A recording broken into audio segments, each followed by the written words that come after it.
Today was one of those days where the video I was supposed to make got seriously derailed. See, I was going to be making what if Nintendo characters were in Cyberpunk because I thought Cyberpunk 2077 was coming out this week. Then just before getting started on the drawings, I checked the release date to confirm things, and it turns out I'd missed the announcement that Cyberpunk had been delayed until December. Hopefully just till December. I still wanted to work with Nintendo characters because I got a bit of a hankering for it after doing that Mario Transformer from my video game consoles as Transformers video last week. So I saw two decent options. What if Nintendo characters were assassins from Assassin's Creed, or what if Nintendo characters were Spider-Man villains, specifically from the new Spider-Man Miles Morales game. Because I've done lots of Marvel stuff lately, I was gonna go with the Assassin's Creed route, but then I watched the newest trailer for the Miles Morales game, I saw there was a whole bunch of Rhino stuff happening, and, well, anyone who knows me knows I can't resist a good excuse to do something Rhino related.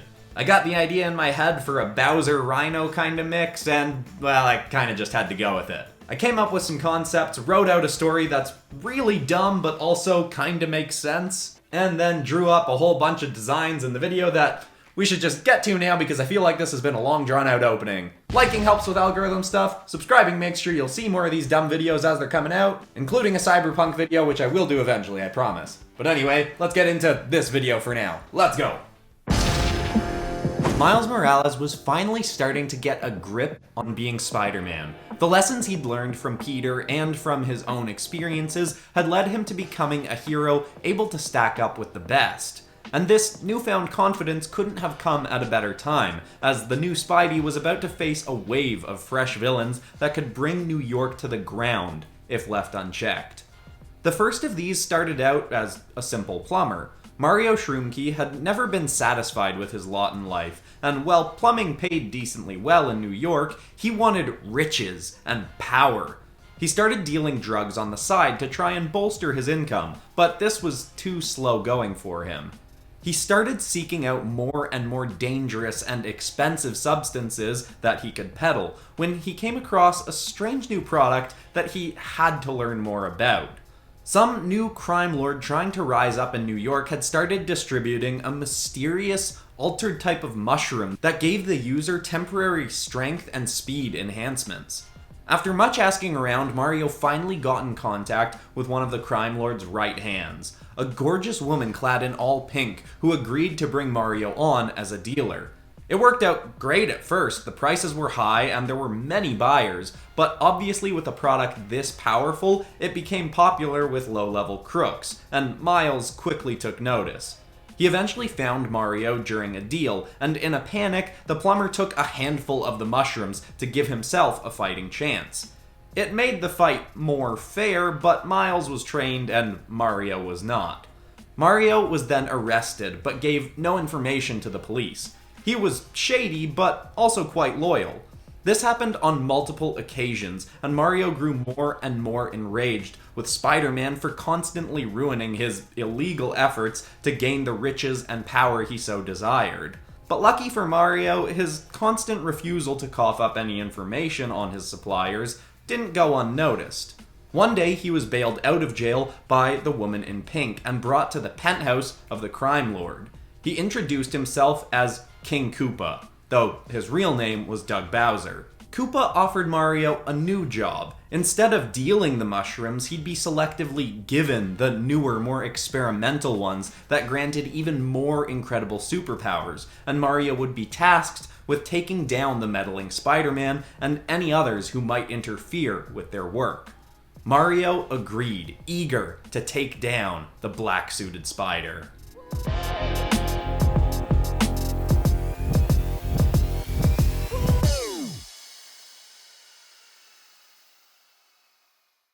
Now with Mario's further enhanced abilities, he was faring far better against the spider in battles. But all the same, Koopa kept the woman in pink out on patrol, watching him. Working as the right hand for Koopa was a step down from her life in past years, but it was a step in the right direction. You see, the woman in pink's real name was Peach Von Doom, and she was a princess of the sovereign nation of Latveria. She'd been poised to take the throne of the land from her father if he ever passed, but Victor had become so adept at magic and sorcery that she saw there was a chance he'd indeed live forever, and she'd never gain the power she truly desired. Eventually, she decided to steal a bag full of her father's magic books and items and leave Latveria for New York, with a lust for power over a much more densely populated area. One where she could make her own way instead of waiting around for her father's death. She eventually found King Koopa, who'd been building up his name in the crime world since the Kingpin had gone to prison. She convinced him initially to hire her as a hit woman and personal assistant, hoping that he'd rise in power soon. In Latveria, she'd trained as a skilled fighter, but in addition to that, she wore 2 gemstones stolen from her father that gave her enhanced agility and durability. She was pulling her weight in Koopa's organization, but over time, his influence was waning under the likes of Tombstone and Hammerhead. Peach decided to give him a boost. She found some of New York's shadiest magic users and gave them one of her father's books, charging them to create a new kind of magic-enhanced street drug that could be a major seller and change the game for Koopa. Using the incredible Latverian spellbook, they came up with the magical recipe for superpower-granting mushrooms. Peach brought these to Koopa, and he hired the sorcerers on the spot to make more and more and more. Everything was going according to plan, as King Koopa's name was becoming widely known in New York's underbelly. Eventually, all Peach would need was for him to be arrested or killed, then she could take over his crime empire. That is, so long as no meddling spiders got in the way.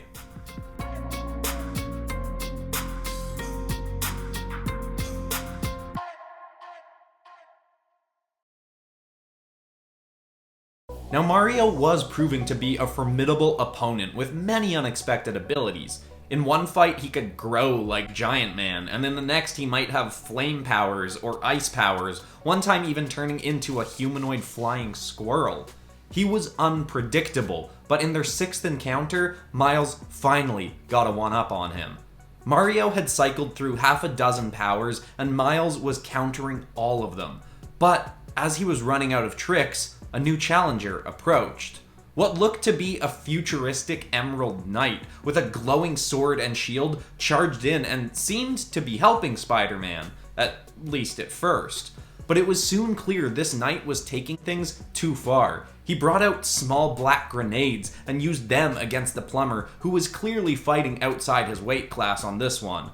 Mario was getting battered and beaten, and Miles knew he had to step in and end this before the plumber was killed. But the knight wasn't willing to be stopped. He now fought against both Mario and Miles, and did so with ease. His skills with his weaponry were incredible, for you see, he was a trained assassin from Latveria. While Doom had been begrudgingly accepting of his daughter's choice to leave, he would not stand by while criminals from another land were rising in power using Latverian magic. That was why he sent Link Hyros. Years ago, Link had been a simple Latverian farmer when a portal had been opened in Latveria to the Dark Dimension. Horrific monsters had spilled out onto the lands and killed many people, including Link's best friend, Zelda. A monstrous pig beast had devoured her whole before Doom fought all of the creatures back into the portal and sealed it. Doom told his people after this that it had been an attack from other sorcerers outside Latveria, when, in truth, he'd accidentally opened the portal himself while delving into black magic. But Link, like everyone else, bought the story and went to Doom humbly requesting to do anything he could to prevent any similar future attacks on Latveria. Doom took this opportunity to train a new attack dog. He granted Link a suit of mechanical and magically enhanced armor and tasked him with hunting down non-Latverian sorcerers who posed a threat to the kingdom. And so, Mario and Koopa's use of Latverian magic was the exact kind of job Link was trained to deal with. And deal with it, he did. He managed to fight Miles off enough to get his shot on Mario, and he plunged his sword straight through the drug-addled plumber's chest, killing him instantly. Miles was horrified, but Peach, watching from afar, was ecstatic. This was exactly what she needed.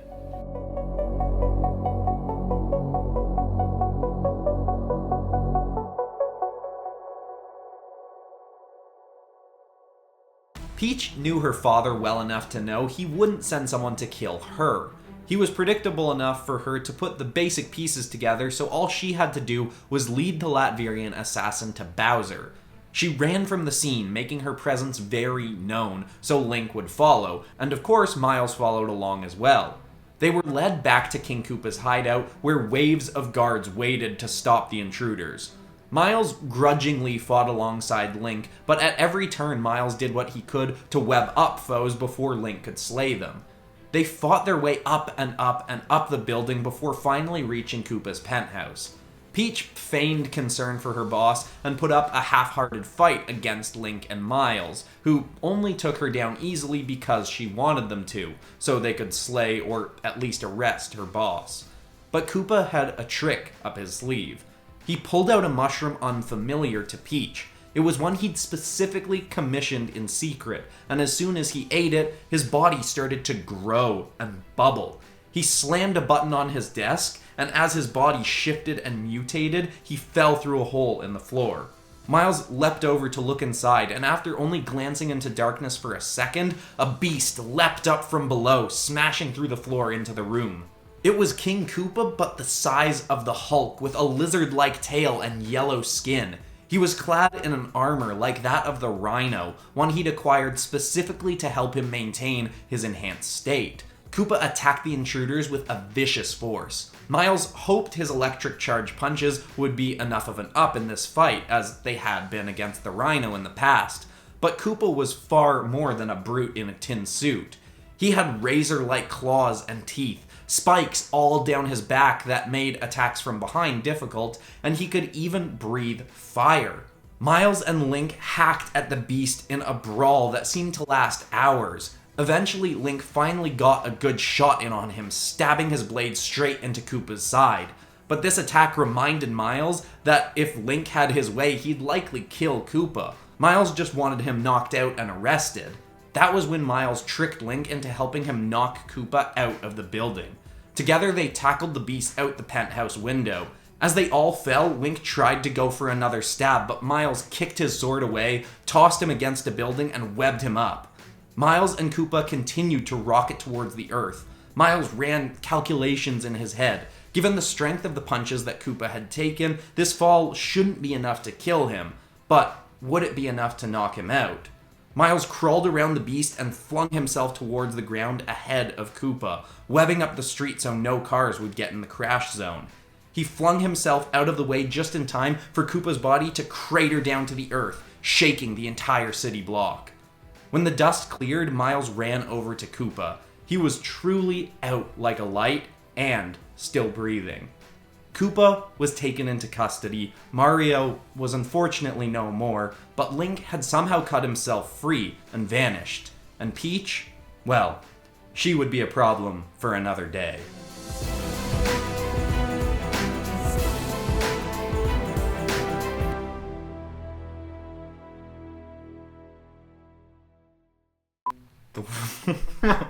You see, the woman's real name was Peach Von Doom.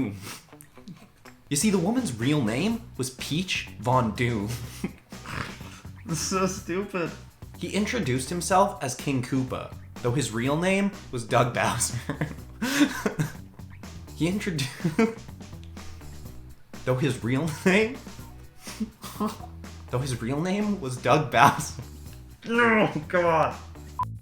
Well, I gotta say, for a video idea that I kinda had to hack together last minute, I'm pretty happy with how a bunch of these came out. That Link and Bowser are two of my favorite things I've drawn in a little while. And if you like video game stuff or Marvel stuff, I've done a whole bunch of both of those things lately. I've venomized classic movie monsters, I turned famous video game characters into beasts, I redesigned Marvel characters as Mandalorians, and at the time you're watching this video, I've started working on another Mandalorian episode that is based on whatever subscribers voted on. I put out a poll, people voted on it, I'm not sure what you'll all end up deciding on, but that's gonna come out Friday. So get excited for another Mandalorian episode. Anyway, everybody, that's all for today. I'm Christian Pearson. This has been PopCross Studios, home of the nerdiest art videos on YouTube.